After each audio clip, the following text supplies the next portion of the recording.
दरम्यान उमेदवार मागे घेण्याचा आमचा निर्णय झालाय असं वडेट्टीवार आता म्हणतात। आमचा निर्णय आम्ही हायकमांडला कळवणार आहोत असं वडेट्टीवारांनी स्पष्ट केलं। बारामती पोटनिवडणुकीमधून माघार घेण्याचा निर्णय कळवणार असं वडेट्टीवारांनी म्हटलंय।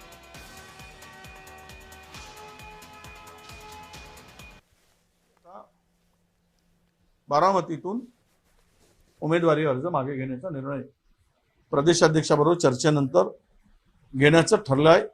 हा प्रदेशाध्यक्षांनी आम्ही तिथल्या लोकांशी चर्चा केल्यानंतर बंटी पाटील आहेत त्यांचंही मत आहे।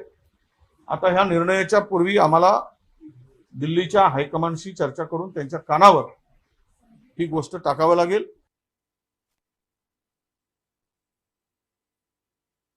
आणि या सगळ्या संदर्भात माहिती देत आहेत आमचे प्रतिनिधी महेंद्र जोईल। महेंद्र, खरं तर ही सगळी परिस्थिती आता दिल्लीतल्या हायकमांडला काँग्रेसने कळवलेली आहे। दिल्लीतला हायकमांड आता कधीपर्यंत निर्णय घेईल?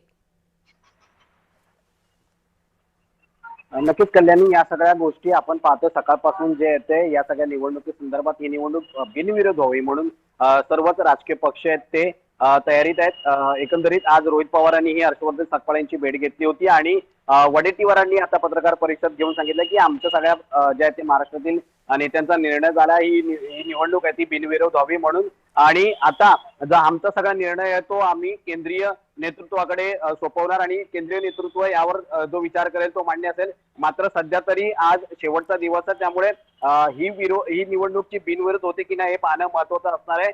एकंदरीत भारतीय जनता पार्टी यांच्याकडून देवेंद्र फडणवीस यांनीही हर्षवर्धन सकपाळ यांना फोन केला आहे आणि त्याचबरोबर सुनेत्रा पवार यांनीही हर्षवर्धन सकपाळ यांना जे ते फोन करून या सगळ्या निवडणुकीबद्दल चर्चा केली आहे। एकंदरीत या सगळ्या गोष्टी पाहता ही आता काँग्रेसची प्रमुख भूमिका असणार आहे की हा काँग्रेसचा निर्णय काय घेते, कारण या सगळ्या जी बिनविरोध निवडणूक आहे ती होणं गरजेचं आहे। आणि अजितदादा पवार यांच्या अपघातानंतर जे ते काँग्रेसनी जी भूमिका मांडली होती की अजितदादा पवार यांचं निधन झालं होतं आणि त्याची जी FIR पण झाली नव्हती ती FIR होणं गरजेचं होतं, त्याबाबत चौकशी होणं गरजेचं होतं। मात्र त्याबाबत आता काँग्रेस काय निर्णय घेत आहे हेही पाहणं महत्त्वाचं असणार आहे, कारण काँग्रेस नेतृत्वाकडे आता हा सगळा जो आहे तो महाराष्ट्रातील प्रमुख नेत्यांनी आपला निर्णय कळवलेला आहे। त्याबाबत जे ते विजय वडेट्टीवार यांनी अशी आता माहिती दिलेली आहे।